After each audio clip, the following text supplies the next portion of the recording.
룻기 1장 1절에서 22절까지의 말씀 한 절씩 교독하시고 마지막 절은 합독하도록 하겠습니다. 6절입니다. 그 여인이 모압 지방에서 여호와께서 자기 백성을 돌보시사 그들에게 양식을 주셨다 함을 듣고 이에 두 며느리와 함께 일어나 모압 지방에서 돌아오려 하여 있던 곳에서 나오고 두 며느리도 그와 함께하여 유다 땅으로 돌아오려고 길을 가다가 나오미가 두 며느리에게 이르되 너희는 각기 너희 어머니의 집으로 돌아가라. 너희가 죽은 자들과 나를 선대한 것 같이 여호와께서 너희를 선대하시기를 원하며 여호와께서 너희에게 허락하사 각기 남편의 집에서 위로를 받게 하시기를 원하노라 하고 그들에게 입맞춤에 그들이 소리를 높여 울며 나오미에게 이르되 아니니이다. 우리는 어머니와 함께 어머니의 백성에게로 돌아가겠나이다 하는지라. 나오미가 이르되 내 딸들아 돌아가라. 너희가 어찌 나와 함께 가려느냐. 내 태중에 너희의 남편 될 아들들이 아직 있느냐. 내 딸들아 되돌아가라. 나는 늙었으니 남편을 두지 못할지라. 가령 내가 소망이 있다고 말한다든지 오늘 밤에 남편을 두어 아들들을 낳는다 하더라도 너희가 어찌 그들이 자라기를 기다리겠으며 어찌 남편 없이 지내겠다고 결심하겠느냐. 내 딸들아 그렇지 아니하리라. 여호와의 손이 나를 치셨으므로 나는 너희로 말미암아 더욱 마음이 아프도다 하며 그들이 소리를 높여 다시 울더니 오르바는 그의 시어머니에게 입맞추되 룻은 그를 붙쫓았더라. 나오미가 또 이르되 보라 내 동서는 그의 백성과 그의 신들에게로 돌아가나니 너도 너의 동서를 따라 돌아가라 하니 룻이 이르되 내게 어머니를 떠나며 어머니를 따르지 말고 돌아가라 강건하지 마옵소서. 어머니께서 가시는 곳에 나도 가고 어머니께서 머무시는 곳에서 나도 머물겠나이다. 어머니의 백성이 나의 백성이 되고 어머니의 하나님이 나의 하나님이 되시리니 어머니께서 죽으시는 곳에서 나도 죽어 거기 묻힐 것이라. 만일 내가 죽는 일 외에 어머니를 떠나면 여호와께서 내게 벌을 내리시고 더 내리시기를 원하나이다 하는지라. 나오미가 룻이 자기와 함께 가기로 굳게 결심함을 보고 그에게 말하기를 그치니라. 이에 그 두 사람이 베들레헴까지 갔더라. 베들레헴에 이를 때에 온 성읍이 그들로 말미암아 떠들며 이르기를 아이가 나오미냐 하는지라. 나오미가 그들에게 이르되 나를 나오미라 부르지 말고 나를 마라라 부르라. 이는 전능자가 나를 심히 괴롭게 하셨음이니라. 내가 풍족하게 나갔더니 여호와께서 내게 비어 돌아오게 하셨느니라. 여호와께서 나를 징벌하셨고 전능자가 나를 괴롭게 하셨거늘 너희가 어찌 나를 나오미라 부르느냐 하니라. 함께요. 나오미가 모압 지방에서 그의 며느리 모압 여인 룻과 함께 돌아왔는데 그들이 보리 추수 시작할 때에 베들레헴에 이르렀더라. 아멘.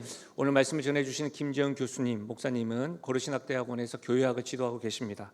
오늘 연약한 자를 돌보시는 전능자라는 제목으로 말씀 전해주실 때 큰 은혜 누리시길 바랍니다.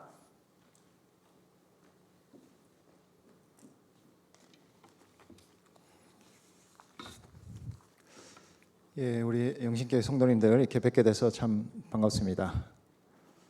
예, 쑥스러우시죠? 저도 쑥스러워서 예, 더구나 이 말씀으로 여러분들과 함께 또 교제하게 돼서 저로서는 큰 영광입니다.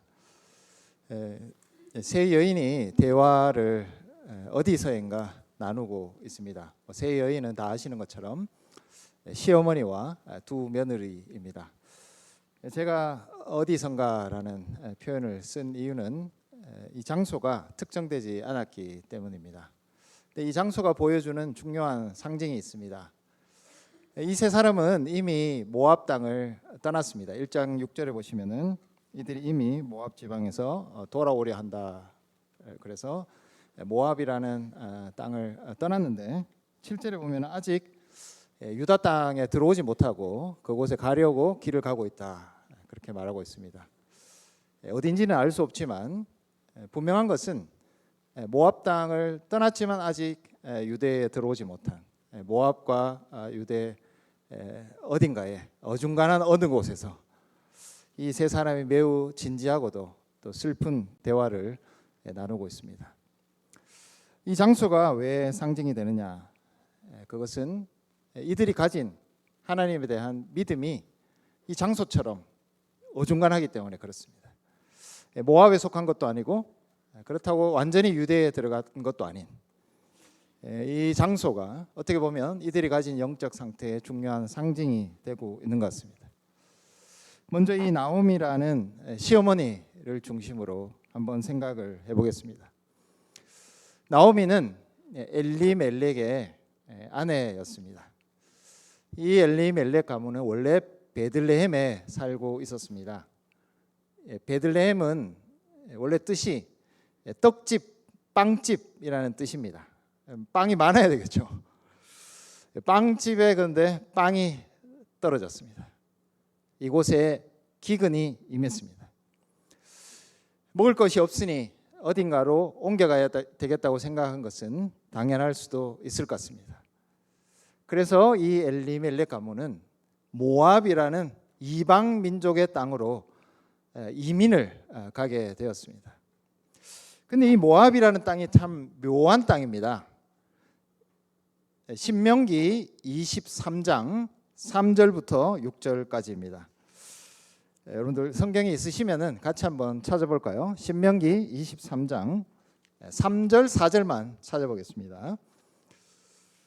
신명기 23장 3절을 제가 읽겠습니다. 암몬 사람과 모압 사람은 여호와의 총회에 들어오지 못하리니. 이방인들도 하나님의 총회에 들어올 수 있었습니다. 하나님의 총회라는 것은 순전히 혈통적인 것만은 아니었습니다. 근데 유독 모압과 암몬이라는 이 이방 민족은 하나님의 총회에 들어오지 못한다라고 아주 엄격하게 못을 받고 있습니다. 그러면서 4절에서 이유를 밝히고 있습니다. 신명기 23장 4절에 보면 그들은 너희가 애굽에서 나올 때에 떡과 물로 너희를 길에서 영접하지 아니하고. 자, 이곳이 모압 땅입니다. 굉장히 상징적입니다. 출애굽할 때 이스라엘 백성들에게 떡과 물을 제공하지 않은 독특한 민족입니다. 엘리멜렉 가문이 빵집 떡집이라는 베들레헴을 떠나서 이스라엘 백성들에게 떡과 물을 제공하지 않아서 하나님의 총회에 절대 들지 못한다고 선언된 이 모압 땅으로 옮겨갔습니다. 물론 양식을 얻기 위해서겠죠. 여기서 첫 번째 이 엘리멜렉 가문의 신앙적인 어중간함이 드러납니다. 원래 엘리멜렉은 나의 하나님은 왕이십니다 라는 이름입니다. 나의 하나님이 나에게 임금이십니다. 이름을 이렇게 지을 정도로 이 엘리멜렉은 하나님을 왕 삼아서 살아가야 되는 사람이었습니다. 이 일족도 마찬가지겠죠. 자, 이들의 신앙이 왜 어중간하냐 하면 이들은 하나님께서 왜 베들레헴에 양식을 주시지 않은가, 하나님을 중심으로 생각해 보지 않았습니다. 하나님께서 기근을 주실 때는 하나님의 백성이 자기에게로 돌아오라고 하는 분명한 뜻을 가지시고 어떤 일을 주십니다. 이것이 어떻게 보면 엘리멜렉이라는 이름에 걸맞는 행동이겠죠. 그러나 이들은 그런 하나님 중심의 생각을 하지 않았습니다. 단지 내 앞에 있는 상황, 곧 양식이 없는 것을 중심으로 생각했습니다. 그리고 이들이 옮겨간 모압이라는 땅도 과연 양식을 얻기 위해서 굳이 이곳에 꼭 가야 했는가라는 의문을 남깁니다. 왜 하필 하나님의 백성들에게 떡과 물을 제공하지 않아서 총회에 절대 들지 못하겠다는 이 모압 땅으로, 유대 땅 안에 많은 다른 동족들이 있는 땅들이 있었음에도 불구하고 그들은 굳이 이 모압 땅을 선택해서 옮겨갔습니다. 상황을 중심으로 하나님께서 이 상황을 주신 것을 바라보지 않는 이들의 신앙의 어중간함을, 어정쩡함을 우리는 엿볼 수 있습니다. 물론 배가 고프니까 양식을 얻기 위해서 가지 않았냐라고 말할 수 있지만 그들은 하나님이 왜 이런 상황을 주시는지, 그리고 왜 모압 땅이라는 곳에 하나님께서 총에도 들지 못하는 그런 엄중한 명령을 하셨는지는 전혀 고려하지 않았습니다. 이 엘리멜렉 가문이 모압에 가서 두 아들을 결혼을 시킵니다. 어떻게 보면은 이해가 갑니다.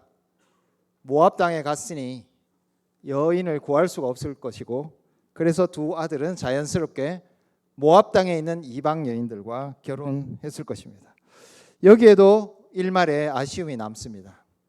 아직 유다에 많은 여성들이 남아 있고 거리는 멀지만 그곳으로부터 자기의 며느리들을 데려올 수 있음에도 불구하고 이들은 그런 생각조차 하지 않았습니다. 그저 주어진 상황 속에서 그 땅에서 이 며느리를 얻게 되는 그런 행동을 하게 됩니다. 자, 이런 나오미와 함께한 엘리멜렉 가문, 이런 어정쩡한 신앙 가운데 행했던 이 가문은 사실상 모압 땅에서 끝을 맺습니다. 그러니까 엘리멜렉이 죽었고요, 두 아들이 다 여기서 죽습니다. 그래서 룻기는 사실 1장 5절에서 이 엘리멜렉의 가문의 끝으로 막을 내려야 하는 그런 성경책입니다. 엘리멜렉 가문이 이미 1장 5절에서 끝이 났습니다. 1장 6절에 처음으로 하나님이 주어로 등장합니다. 그러니까 1장 6절에서 하나님께서 어떤 행동을 취하시기 전에 이 엘리멜렉 가문은 사실상 문을 닫은 것이라고 볼 수 있습니다. 나오미 본인의 출발점은 아니었지만 엘리멜렉이라고 하는 자신의 남편의 그 행보에 같이 한 것이지만, 이런 나오미의 인생에 일어났던 일들은 나오미의 신앙이 얼마나 어정쩡했는가를 잘 보여주고 있습니다. 그러나 나오미에게 정말 심각한 것은 하나님에 대한 생각입니다. 나오미는 자신의 인생의 경험, 상황이라는 거울을 통해서 하나님을 판단하기 시작했습니다. 나오미가 모압 땅에서 겪은 일들, 그것은 참으로 인생의 쓴맛을 맛보게 해주는 것이었습니다. 빵을 얻으러 갔던 곳에서 실제로 얼마나 많은 양식을 얻었는지 확인할 수는 없지만 생존했으니까 양식을 얻은 것은 사실이겠죠. 그러나 그것에 비교할 수 없는 정말 쓰디쓴 인생의 경험을 하였습니다. 남편이 죽었고 두 아들도 잃었습니다. 매우 안타깝고 슬픈 일을 경험하였습니다. 그러나 나오미는 이때부터 자신의 경험과 상황으로부터 하나님까지 판단하기 시작했습니다. 이런 나오미의 마음속에 있는 하나님의 판단을 엿볼 수 있는 나오미의 말들이 곳곳에 등장하고 있습니다. 1장 13절을 보시면은 여호와의 손이 나를 치셨으므로, 짧은 문장이지만 여기에 담겨 있는 하나님에 대한 지식을 우리는 알 수 있습니다. 하나님은 나오미에게 손을 들어 치시는 분이십니다.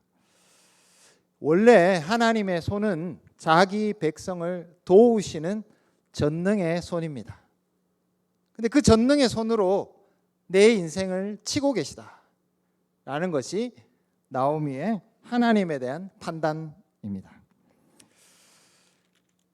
1장 20절, 21절에도 나오미의 대사가 등장합니다. 20절에 보시면 나를 나오미라 부르지 말고 마라라고 부르라. 마라는 출애굽기에 등장하는 그런 명칭, 지명이기도 한데 이 지명의 이름은 쓰다라는 것입니다. 거기서 나온 물이 썩기 때문에 마라라고 이름했습니다. 하나님께서 나오미에게 주신 인생, 그것은 한마디로 쓰디쓴 것이었습니다. 하나님은 나를 쓰게 하시는 분, 나에게 쓴 물을 주시는 분. 그래서 20절에 보면 전능자가 나를 심히 괴롭게 하셨다, 그렇게 말하고 있습니다. 21절에도 여호와께서 나를 징벌하셨고 전능자가 나를 괴롭게 하셨다. 이것이 나오미가 하나님에 대해 가지고 있는 판단이자 하나님을 아는 지식이었습니다. 여호와께서는 손을 들어 치시고 쓰디쓴 물을 주시며 징벌하시고 괴롭게 하시는 분이십니다. 이 베들레헴 땅으로 돌아와서 이제는 더 이상 대를 이을 수 없고 나는 풍족하게 나갔는데 아무것도 없이 돌아왔다. 이런 나오미의 이야기 속에서 하나님은 나오미를 치시고 괴롭게 하시고 쓴 물을 주시는 분이라는 생각이 분명히 자리 잡고 있는 것 같습니다. 때로 나오미는 며느리들에게 이야기할 때는 하나님을 약간 다르게 이야기합니다. 1장 8절을 보시면 전혀 이런 하나님과 다른 그런 하나님에 대해서 말하고 있습니다. 1장 8절에 며느리들에 대해서 이렇게 이야기합니다. 마지막에 보시면 여호와께서 너희를 선대하시기를 원한다. 선대하시는 하나님. 여기서는 전혀 다른 하나님을 말하고 있습니다. 하나님은 너희를 헤세드라고 하는데 긍휼을 베푸시고 선하게 대해 주시는 하나님, 그런 하나님이 되기를 원한다. 저는 이 말은 나오미의 단순한 립서비스였다고 생각합니다. 나오미의 마음속에 이런 하나님은 없었습니다. 나오미가 생각하는 하나님은 손을 들어 치시며 징벌하시며 괴롭게 하셔서 쓰디쓴, 하나님을 생각할 때마다 너무나 쓴 바로 그런 하나님이 나오미의 마음속에 있는 하나님이었습니다. 자신의 상황과 자신의 경험을 통해서 하나님을 판단하고 있습니다.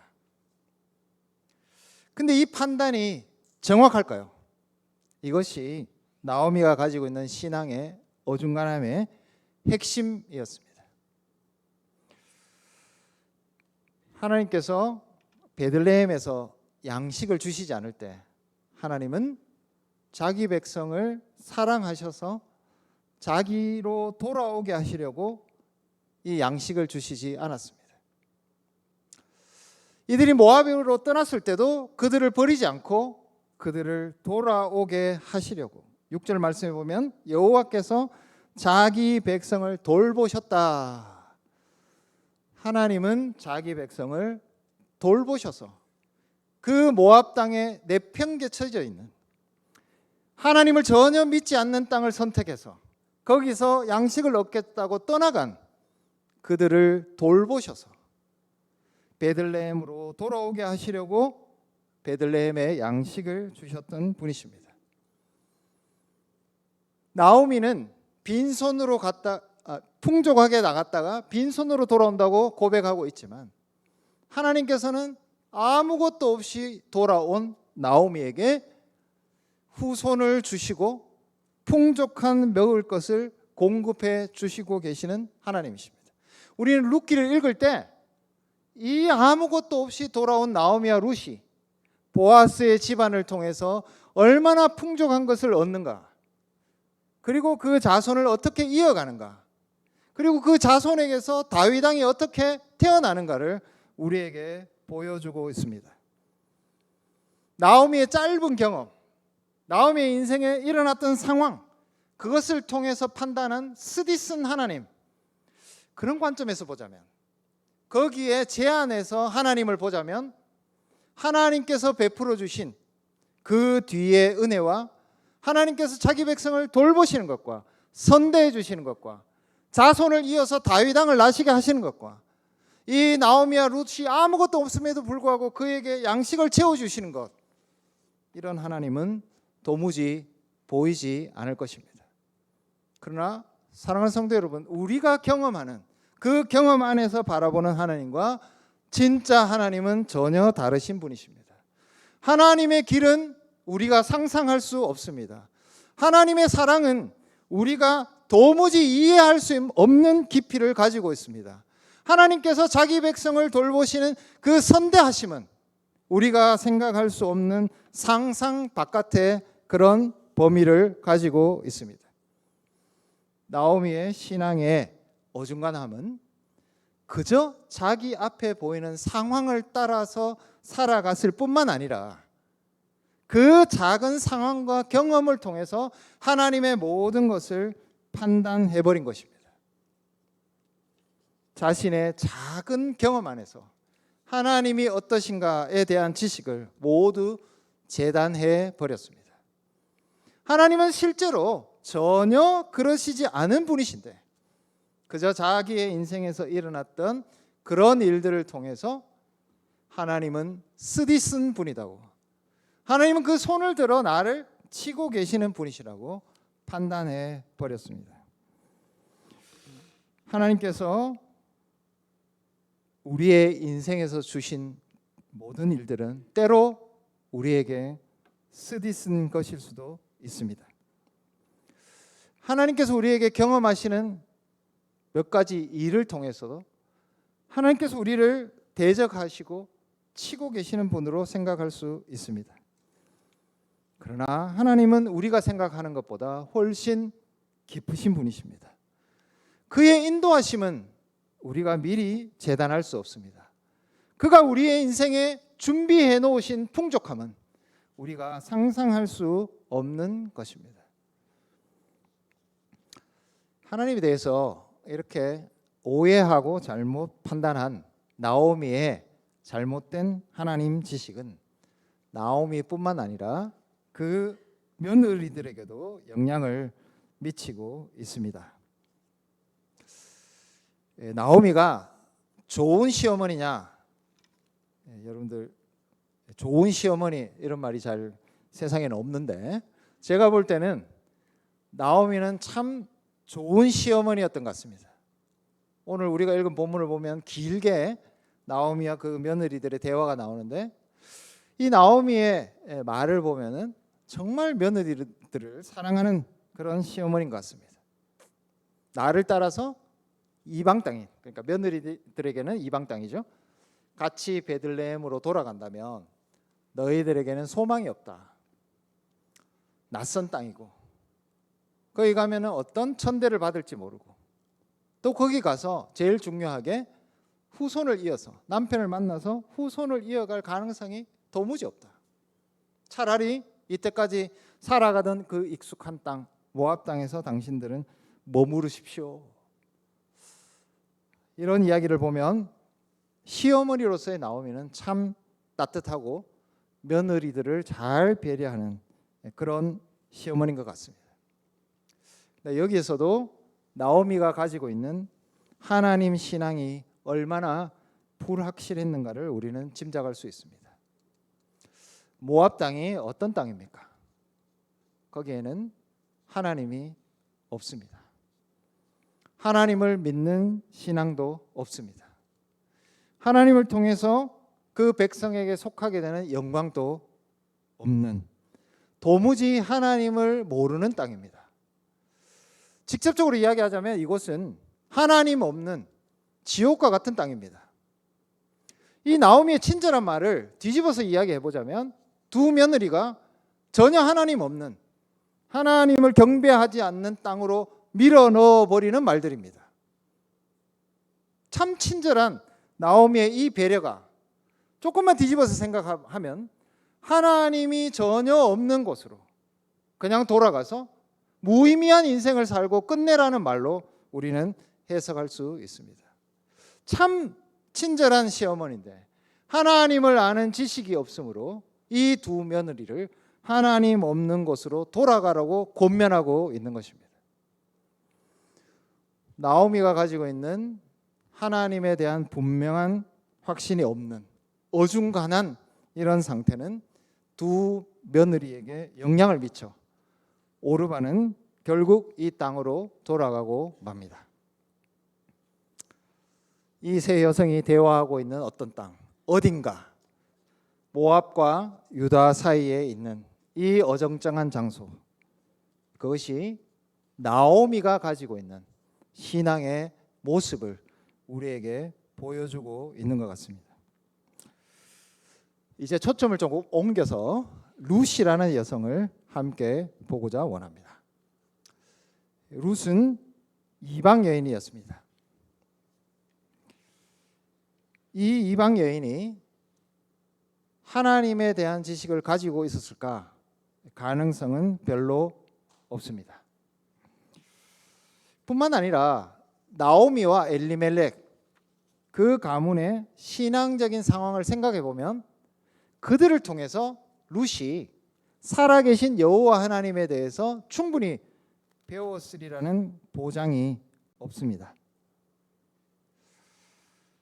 룻에게는 하나님을 아는 확실한 지식이 부족해 보였습니다. 그러면 왜 룻은 시어머니를 따라서 베들레헴으로 가려고 했었을까요? 그것이 모압이라는 땅에 더 불리해 보여서 그랬을까요? 그렇지는 않을 것 같습니다. 그렇다고 해서 룻이 여호와에 대한 완벽한 신앙을 가졌기 때문일까요? 그렇게 보이는 룻의 이야기가 등장하긴 합니다.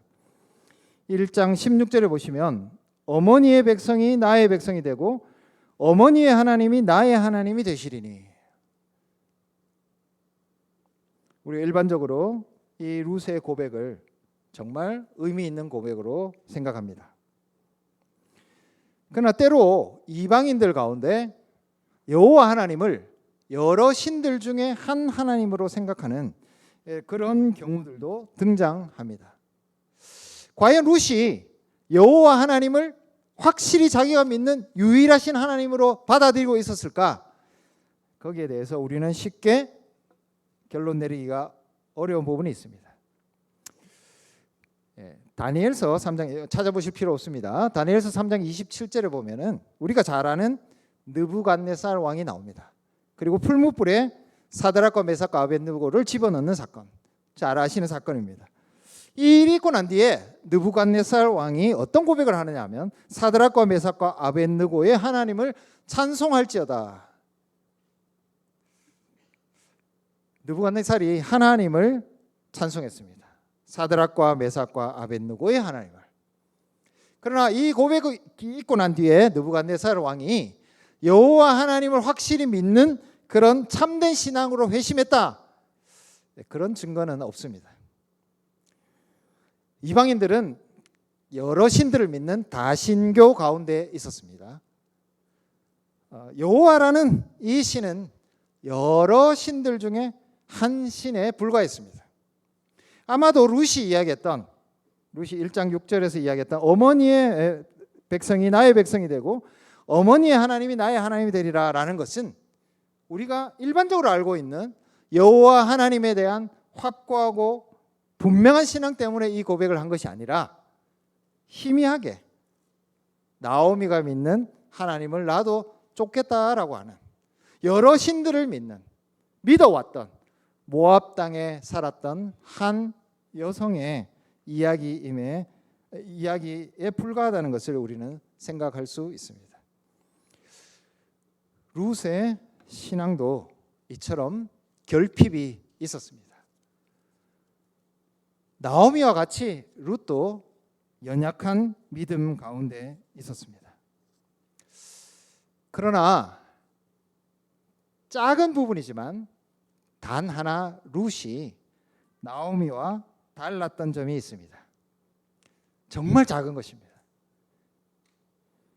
1장 14절 말씀에 보면은 룻기 1장 14절 말씀에 보면 그들이 소리를 높여 다시 울더니 오르바는 그의 시어머니에게 입맞추되 룻은 그를 붙쫓았더라. 여기서 붙쫓았다. 이 동사는 친근히 하다, 가까이 하다, 의지하다 이렇게 번역되는 동사입니다. 붙쫓았다는 표현이 느낌은 오지만 확 와닿지 않기 때문에 제가 다른 용어로 한번 이렇게 소개를 해봤습니다. 사실은 딱 붙어서 떨어지지 않는 것을 말합니다. 나오미는 그의 시어머니에게 딱 붙어서 떨어지지 않으려고 그와 함께 친근히 하고 가까이에서 의지하면서 함께 이 길을 갔다는 것입니다. 단단히 나오미를 붙들었습니다. 이 동사는 원래 하나님 백성이 하나님을 향해서 하는 행동과 마음을 뜻했습니다. 원래 하나님 백성은 하나님을 붙쫓아야 합니다. 하나님을 친근히 하고 가까이 하고 하나님만을 의지해야 합니다. 룻은 지금 이 순간 절대적으로 하나님만을 붙쫓지는 않았지만 나오미를 붙쫓는 이 작은 행동을 통해서 나오미 오르와 구별되는 행동을 했습니다. 룻은 모압으로 돌아가는 것이 편안했을 것입니다. 룻은 베들레헴으로 가는 것이 불안했을 것입니다. 이것은 룻에게는 굉장히 불리한 결정이었을 것입니다. 누구나 이렇게 생각할 수 있는 상황에 룻이 한 행동은 그 예상과 달리 나오미를 붙쫓은 것입니다. 이게 뭐 그렇게 중요하냐 그런 생각하실 수 있겠지만 이 룻의 행동을 하나님께서 보아스라는 사람을 통해서 나중에 평가해 주십니다. 이것은 보아스의 말을 통해서 하나님께서 말씀하시는 것입니다. 룻기 2장 11절 12절을 보시면은 룻기 2장 11절 12절입니다. 보아스가 그에게 대답하여 이르되 내 남편이 죽은 후로 내가 시어머니에게 행한 모든 일과 내 부모와 고국을 떠나 전에 알지 못하던 백성에게로 온 일이 내게 분명히 알려졌느니라. 보아스는 이 여인을 알지 못했습니다. 그러니까 룻을 어떻게 이해하고 있느냐? 남편이 죽은 후로 시어머니에게 행한 것, 그리고 내 부모와 고국을 떠나 전에 알지 못하던 이곳으로 온 것, 이것을 듣고 보아스는 룻에 대해서 다르게 생각했다는 것입니다. 근데 12절에 보면 좀 더 정확한 표현이 나옵니다. 여호와께서 내가 행한 일에 보답하시기를 원하며 이스라엘의 하나님 여호와께서 그의 날개 아래 보호받으러 온 내게. 과연 룻이 떠나오는 순간에 이런 생각까지 했을까요? 그렇지만 보아스는 룻의 행동을 이렇게 해석하고 있습니다. 여호와께서 내가 행한 일에 보답하기를 원하신다. 네가 이스라엘의 하나님 여호와의 날개 보호 아래 온 것을 내가 안다. 이것은 보아스의 말입니다. 그러나 저는 여기에서 하나님께서 룻에게 하시고자 하는 음성을 듣고 있습니다. 여호와께서 내가 행한 일에 보답하시기를 원한다. 이것이 하나님께서 룻에게 하시고자 하는 말씀인 것 같습니다. 나오미를 붙여쳤다. 직접적으로 하나님을 붙여쳤다. 하나님을 친근했다. 하나님을 가까이 했다. 그런 행동을 한 것은 아니지만 하나님께서는 그 작은 언약적 행동을 자기 것으로 삼아서 그 행한 일에 대해서 보답해 주시기를 원하신다. 그렇게 보아스는 이야기하고 있습니다.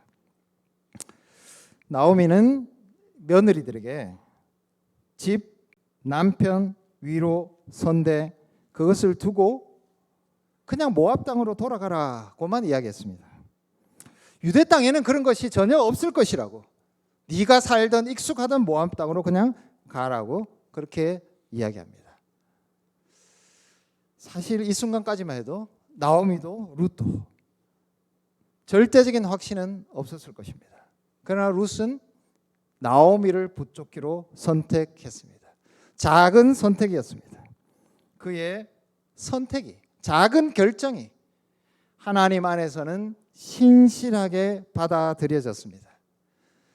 이 신실함으로 받아들여진 루스의 작은 행동이 베들레헴에서 집과 남편과 위로와 선대를 얻는 하나님의 자비하심으로 인도되었습니다. 하나님 앞에서 하나님의 자비와 선대를 붙들기 위해서 우리는 끊임없이 나아가야 합니다. 상황을 바라보고 거기 가면 없을 것이다 미리 재단하고 그 길을 멈추는 것이 아니라 붙잡고 친근히 하고 가까이 하고 의지하여서 하나님을 향해서 나아가는 이 발걸음을 멈추지 말아야 합니다. 심지어 하나님께서는 자기 자신이 아니라 나오미를 붙쫓았던 이 작은 룻의 행동을 사용하셔서 그것을 이용하셔서 하나님께서 예배하신 이 많은 것들, 집과 남편과 위로와 선대와 양식과 미래의 다윗을 얻는 이 풍성함을 그에게 허락해 주셨습니다.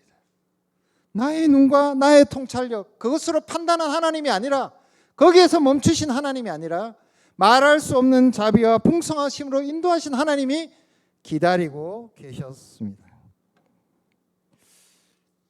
이것이 나오미와 룻을 나오미와 오르바를 가르는 가장 중요한 결정적인 분기점이 되었습니다. 말씀을 정리하겠습니다. 사랑하는 성도 여러분, 우리의 경험에서 하나님을 판단하지는 않습니까? 나의 인생은 씁니다. 하나님이 전능하신 손을 들어 나를 치십니다. 그러나 그것은 너무나 짧고 너무나 좁은 하나님에 대한 판단입니다. 하나님은 자기 백성을 돌보시고 선대하시는 하나님이십니다. 심지어 아주 작은 언약적 결단과 믿음의 행동 그것을 사용하셔서 하나님의 말할 수 없는 풍성하심으로 인도하시는 그런 하나님이십니다. 기꺼이 그것을 주시고자 기다리고 계시는 하나님이십니다. 이제 우리는 작은 것에서, 작은 말씀에서, 작은 실마리에서, 작은 힌트에서 그것을 붙잡고 더 나아가 하나님만을 가까이 하고 친근히 하고 그분만을 붙쫓음으로써 하나님께서 예비하신 이 풍성하신 약속으로 들어가야 할 때입니다. 로마서 8장 31절 말씀, 이 말씀으로 오늘 말씀을 마무리하겠습니다. 만일 하나님이 우리를 위하시면 누가 우리를 대적하리요? 자기 아들을 아끼지 아니하시고 우리 모든 사람을 위하여 내주시니가 어찌 그 아들과 함께 모든 것을 우리에게 주시지 아니하겠느냐. 예수 그리스도 안에서 하나님은 아들뿐만 아니라 모든 것을 주시는 하나님이십니다. 이 하나님을 붙쫓으십시오.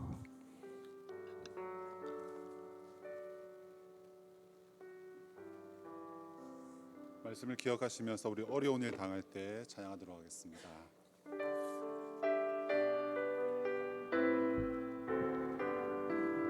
어려운 일 당할 때 나의 믿음 적으나 의지하는 내 주를 더욱 의지합니다.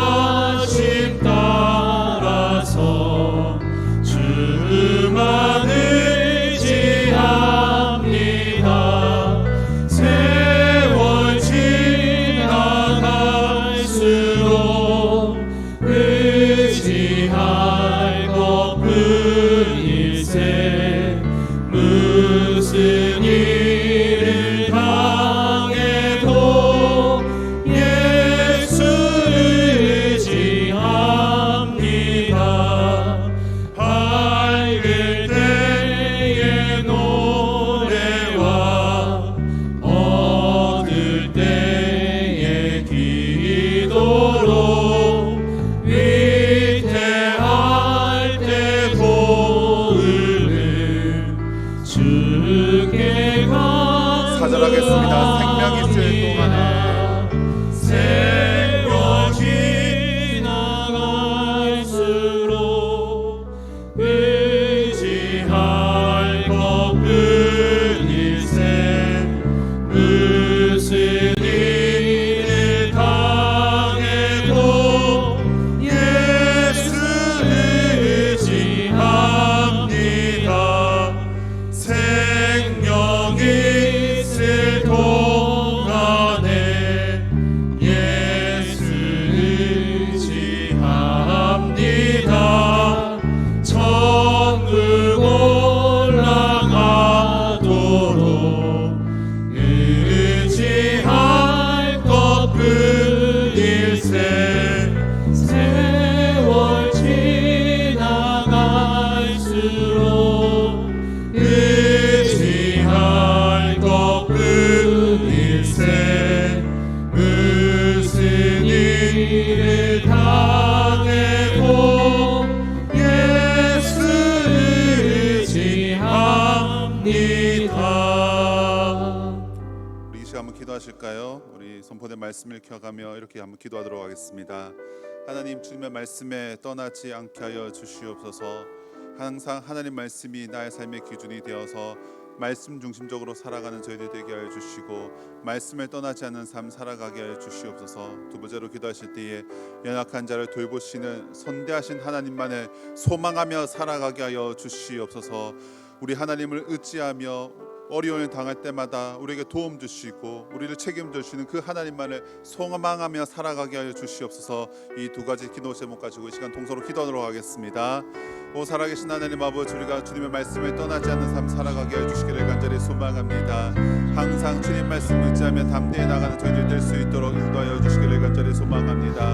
하나님, 어디서나 언제든지 말씀이 나의 기준이 되게 하여 주시고 나의 생각과 나의 뜻과 나의 의지로 살아가는 인생이 되어지는 것들이 아니라 오직 하나님의 말씀 중심적으로 살아가는 자들 될 수 있도록 인도하여 주시기를 간절히 소망합니다. 하나님 아버지, 내 생각이 내 가가는 길이 바르다고 우리가 착각하며 살 때가 어찌나 많은지요. 하지만 우리가 주님의 말씀이 기준이 되어서 살아갈 때는 하나님 아버지 그곳이 언제나 안정이 있고 평화가 있음을 기억합니다. 하나님 아버지, 주님 말씀을 자로나 우로나 치우치지 아니하고 오직 주님 말씀 붙잡고 살아가는 저희를 되게 하여 주시기를 간절히 소망합니다. 연약한 자를 돌보시는 하나님, 선대하시는 하나님, 우리가 그 하나님을 소망하며 살아갈 수 있도록 인도하여 주시기를 간절히 소망합니다. 어려운 일 당할 때마다 우리를 책임져 주시고 우리와 함께하여 주시고 하나님 아버지, 우리 도움 주시는 그 하나님만을 의지하며 담대히 나가기를 간절히 소망합니다. 주님, 우리가 믿음 없음을 긍휼히 여겨주시고 또 주님만을 의지하며 주님만을 간구하는 저희들 다 될 수 있도록 인도하여 주시옵소서. 하나님 감사합니다. 우리가 참 잘못할 때 많고 미련한 양처럼 어리숙하는 모습을 볼 때가 참 많지만 그때마다 우리를 바른 길로 인도하여 주시고 책임져 주신다고 약속하여 주시니 참으로 감사를 드립니다. 하나님, 우리가 자로나 우로나 치우치지 아니하고 주님의 말씀을 붙잡고 살아가는 자가 되어지기를 소망합니다. 주님의 말씀은 내 발의 등이요 내 길의 빛이라고 하셨는데 하나님 말씀 중심적으로만 살아가는 저희들 다 될 수 있도록 인도하여 주시기를 간절히 소망합니다. 연약한 자를 돌보시는 하나님, 선대하신 하나님, 그 하나님만을 소망하며 살아가는 저희들 다 되게 하여 주시옵소서. 예수 그리스도 이름으로 기도드립니다. 아멘. 우리 자리에서 다 일어나실까요? 하나님께서 우리는 이렇게 말씀하십니다.